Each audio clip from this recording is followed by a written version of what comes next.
Part 2 video பார்க்கலாமா? என் voice வந்துட்டு கொஞ்சம் கர்கருன்னு இருக்கும். ஏன்னா எனக்கு கோல்டு. ஸோ என்னோடய வாய்ஸ் இக்னோர் பண்ணிடுங்க. லாஸ்ட் வீடியோலேயே நான் சொல்லியிருப்பேன் நிறைய ஆக்டிவிட்டீஸ் வச்சுருந்தாங்க. ஏன்னா அதை ஒன்று ஒன்றா பார்த்துடலாமா? ஸோ ஃபஸ்ட் ஒன்று வந்துட்டு 360 டிகிரி கேமரா. ஸோ இது நான் எடுத்தது. இது வந்துட்டு அந்த அண்ணாவே எடிட் பண்ணி அவங்க அமிச்சது. நல்லா இருந்துச்சு.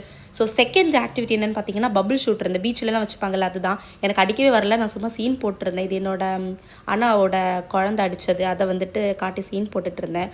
அப்புறம் இது வந்துட்டு என்னென்னா, அந்த அண்ணா வந்துட்டு கார்ட்டூன் கேரக்டராக நம்மளை ட்ரா பண்ணுவாங்க. நான் ஃபஸ்ட்டு வரையலான்னு தான் நினச்சேன். அப்புறம் பார்த்தா நம்ம 30 மினிட்ஸ் அந்த அண்ணா ஃப்ரெண்ட்லேயே உட்காந்துட்டு இருக்கணுமா.